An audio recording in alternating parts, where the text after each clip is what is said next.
I am Suman Tewatia. I hope आपने हमारी पहली वीडियो देखी होगी फिगर स्पीच से रिलेटेड।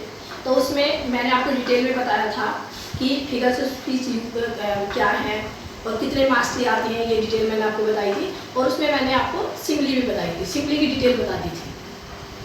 तो अब जो हमारी नेक्स्ट फिगर ऑफ स्पीच रह रही है, देख लीजिए मेटाफर।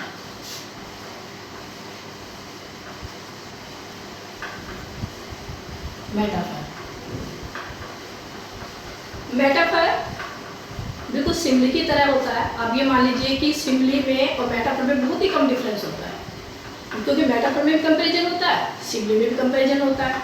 तो इसलिए हम बोलते हैं इसको मेटाफर को, metaphor is an implied simply.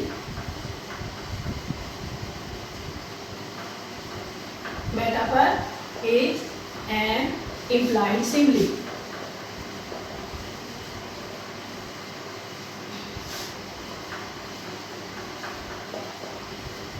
Implied means normally. Metaphor is an implied simply, यानी कि जो मेटाफर है वो नॉर्मली सिम्बली ही है। बस अंतर क्या होता है, जो उसमें डिफरेंस है कि इसमें कंपैरिजन वर्ड्स यूज नहीं होते। तो इसमें आप बोल सकते हैं in metaphor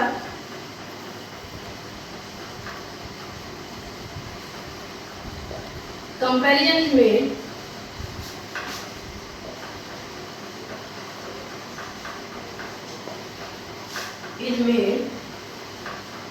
but words of comparison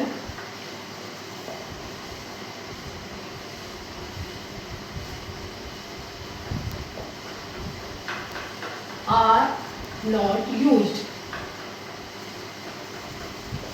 तो इसमें देखा, सबसे पहले तो हमने देखा कि इम्प्लाइड सिम्बली है, बिल्कुल सिम्बली की तरह है।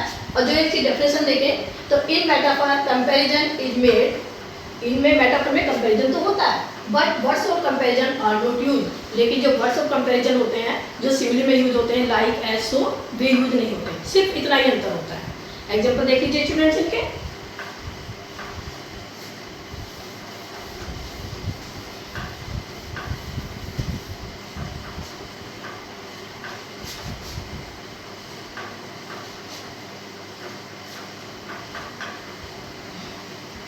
लाइफ इज अ ड्रीम, यानी कि जीवन एक स्वप्न है। अब इसमें अगर हम इसमें लाइक लगा दें तो ये सिम्बली हो जाएगा। तो हमने अगर लाइक नहीं लगाते हैं तो सिम्बली मेटाफर हो गया। Life is a dream, life एक जीवन एक स्वप्न है या सपना है। ऐसे ही नेक्स्ट एग्जांपल देख लीजिए। रणजीत सिंह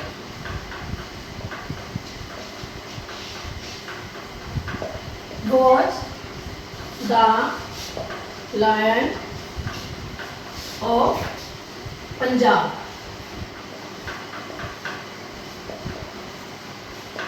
रणजीत सिंह वो द लायन ऑफ पंजाब, इसका मतलब कि वो यहाँ पे किसको कह रहे हैं, ब्रेव, कह रहे हैं कि वो बहुत बहादुर है, यानी कि पंजाब के लायन है।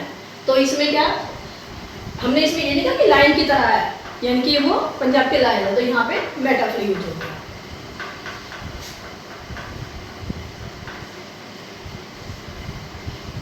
World is a stage, world is a stage. अब इसमें लिख लीजिए वर्ल्ड इज अ स्टेज, यानी कि जो दुनिया वो रंगमंच है, रंगमंच की तरह नहीं, रंगमंच है, यानी कि स्टेज है। तो यहाँ पे आपकी मेटाफर हो गई। सिम्बली और मेटाफर में यही अंतर होता है कि उसमें कंपैरिजन वर्ड्स यूज होते हैं सिम्बली में, और इसमें कंपैरिजन वर्ड्स यूज नहीं होते। नेक्स्ट हम देखते हैं ऑक्सीमोरन।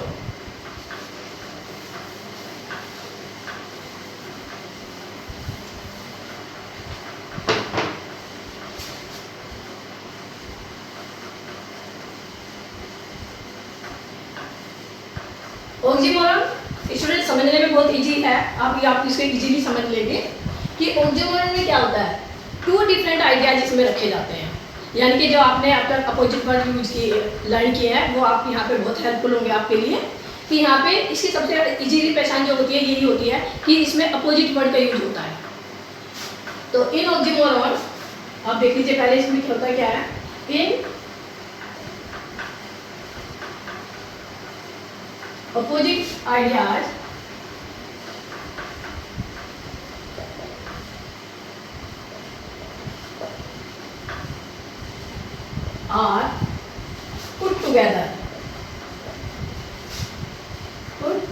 टुगेदर। तो इसमें ये होता है कि इसमें टू अपोजिट आइडियाज जो आपके विचार है या जिसको कह रहे हैं दो अपोजिट आइडियाज एक साथ रखे जाते हैं तो वही ऑक्सीमोरन होता है इसमें। इसे हिंदी में विरोधाभास भी बोलते हैं, यानी कि जब दो विरोधी बातें एक साथ कही जाती हैं। अब इसके एग्जाम्पल देख लेंगे आप। It is an open secret. It is an open secret. अब हम देखते हैं यहाँ पे कि ओपन और सीक्रेट दोनों अपोजिट वर्ड हैं। जो चीज कोई ओपन है, अब इसने कहा कि it is an open secret, ये एक खुला रहस्य है। अब खुला कोई चीज खुली है तो रहस्य कैसे हो सकता है, और कोई रहस्य है तो खुला कैसे हो सकता है, यानी कि ओपन सीक्रेट नहीं हो सकता है, सीक्रेट जो है वो आपका ओपन नहीं हो सकता है। इसलिए यहाँ पे ये वर्ड यूज हुआ है ओपन सीक्रेट, और यहाँ पे क्या है ऑक्सीमोरन। नेक्स्ट एग्जांपल देख लेंगे आप। He is regularly irregular.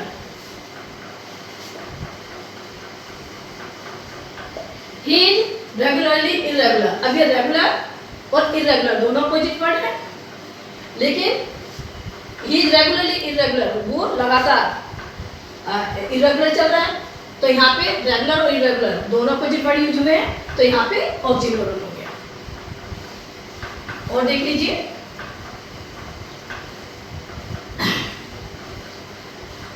The shopkeeper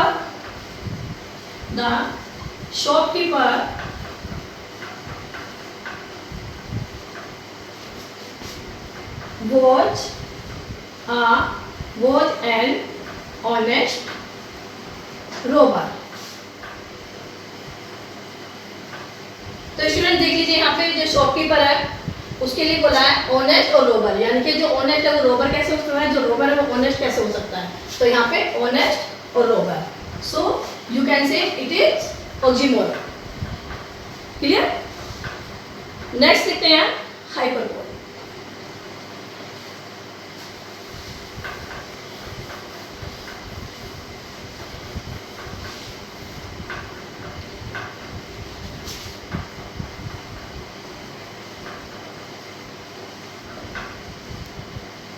hyperbole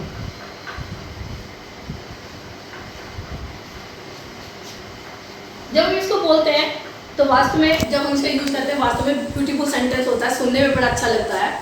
तो हाइपरबोल मीन्स किसी भी चीज को बहुत हाइप करके बोला जाता है, इसमें बहुत बड़ा चढ़ा करके बोला जाता है, तभी हम इसको कहते हैं हाइपरबोल। कंडीशन जो उसकी होती है, एक्चुअल कंडीशन जो होती है, उससे हम उस चीज़ को या तो बहुत बड़ा चढ़ा करके बोल देते हैं, या कई बार ये भी देखा गया कि उसको बहुत ही कम करके बोलते हैं। तो अब इसमें देखेंगे कि इसकी डेफिनेशन क्या कहती है। इन hyperbole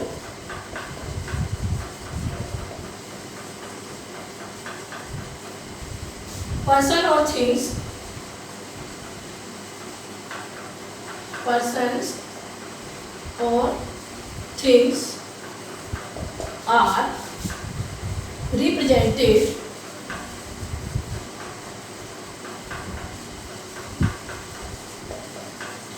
greater or less,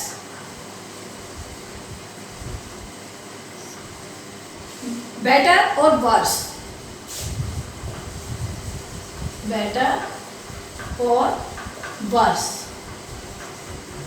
than they actually are, than they actually are। So student ये देख लीजिए, in hyperbole persons or things are represented greater or less, better or worse than they actually are। यानी कि जब हम चाहे किसी person के बारे में बात कर रहे हो या किसी भी थिंग्स के बारे में बात कर रहे हो तो उसको हाइप करके बोला जाता है। ग्रेटर और लेस, यहाँ पे दोनों वर्ड यूज हुए, ग्रेटर और लेस, यानी कि उसको या तो बहुत हाई करके बोला जा रहा है या बहुत ही लेस करके बोला जा रहा है, बहुत ही उसकी क्वालिटी है जो भी है उसको बहुत कम करके बोला जा रहा है। बेटर और वर्स कंडीशन उसकी बहुत बेटर और बढ़िया बताएंगे, या जितनी एक्चुअल कंडीशन है उससे बहुत ही ज़्यादा खराब बताएंगे। यानी कि किसी भी चीज़ को बहुत बढ़ा चढ़ा के कहना या ज़रूरत से ज़्यादा कम करके कहना, दोनों कंडीशन में हाइपरबोल यूज होता है। Clear student. तो इसे एग्जाम्पल ले लेते हैं।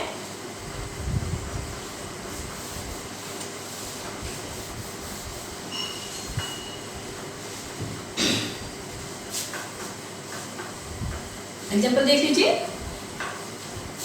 कई बार हमने देखा है कि नॉर्मली सपोज कि वॉर हुआ, कहीं बैटल चल रहा है और उसमें मान लीजिए बहुत ही ज़्यादा खून खराबा हुआ है, बहुत ज़्यादा लोग मारे गए हैं, तो हम लोग कहते हैं यार बहुत लोग मारे गए, यानी कि बहुत ही ज़्यादा इस तरह हुआ। लेकिन कई बार हम बोलते हैं अरे खून की नदियाँ बह गई, यानी कि वो वॉर ऐसा हुआ था कि उसमें तो खून की नदियाँ बह गई, जबकि खून की नदियाँ कहीं नहीं बहती, वो कंडीशन नहीं है। लेकिन हाँ, हमारे कहने का मतलब ये होता है कि वास्तव में ही बहुत लोग मारे गए थे, बहुत खून खराबा हुआ था। तो इस सेंटेंस को आप इस तरह देख सकते हैं कि rivers of blood flowed in the battle.